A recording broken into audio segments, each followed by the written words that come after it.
বৈশাখ শুরুর আগ থেকেই দেশজুড়ে দেখা গিয়েছিল তীব্র গরমের। তবে মাঝে মধ্যের বৃষ্টি সে গরম কিছুটা কমিয়ে দিয়েছিল, কিন্তু হালকা বৃষ্টি উত্তাপ যেন আরও বাড়াচ্ছিল।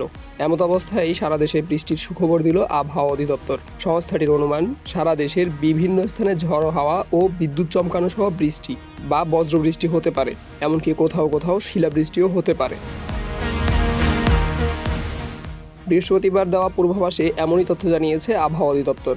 সহকারী আবহাওয়াবিদ কাজী জেবুন্নেসার সই করা পূর্বাভাসে বলা হয়, বৃহস্পতিবার সন্ধ্যা 6টা থেকে পরবর্তী 24 ঘন্টায় রংপুর, ঢাকা, ময়মনসিংহ ও সিলেট বিভাগের কিছু কিছু জায়গায় এবং রাজশাহী, খুলনা, বরিশাল ও চট্টগ্রাম বিভাগের 2-1 জায়গায় অস্থায়ীভাবে দমকা হাওয়া ও বিদ্যুৎ চমকানো সহ বৃষ্টি বা বজ্রবৃষ্টি হতে পারে।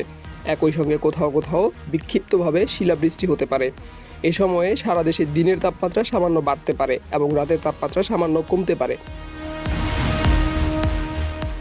বৃহস্পতিবার সন্ধ্যা 6টার দিকে দেওয়া পূর্বাভাসে সিনপটিক অবস্থার কথা জানিয়ে বলা হয়, লঘুচাপের বর্ধিতাংশ পশ্চিম বঙ্গোপসাগর ও তৎসংলগ্ন এলাকায় অবস্থান করছে। মৌসুমের স্বাভাবিক লঘুচাপ দক্ষিণ বঙ্গোপসাগর এলাকায় অবস্থান করছে।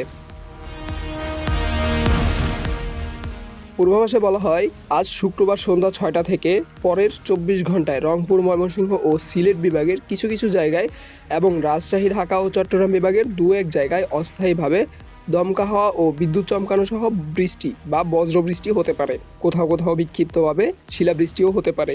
এছাড়া দেশের অন্যত্র অস্থায়ীভাবে আংশিক মেঘলা আকাশ সহ আবহাওয়া প্রধানত শুষ্ক থাকতে পারে। এ সময় সারা দেশে দিন এবং রাতের তাপমাত্রা সামান্য বাড়তে পারে বলে পূর্বাভাসে জানানো হয়েছে।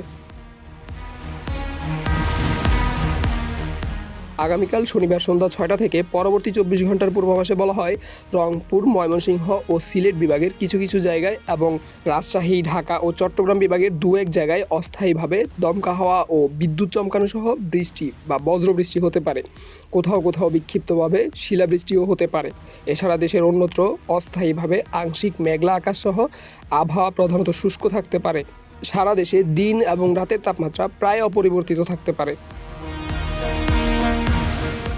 একই ধরনের আবহাওয়া আগামী রবি ও সোমবার থাকতে পারে বলে পূর্বাভাসে জানিয়েছে আবহাওয়া অধিদপ্তর। এদিকে বুধবার সন্ধ্যা থেকে পরবর্তী 24 ঘন্টায় দেশের সবচেয়ে বেশি বৃষ্টিপাত হয়েছে ময়মনসিংহে।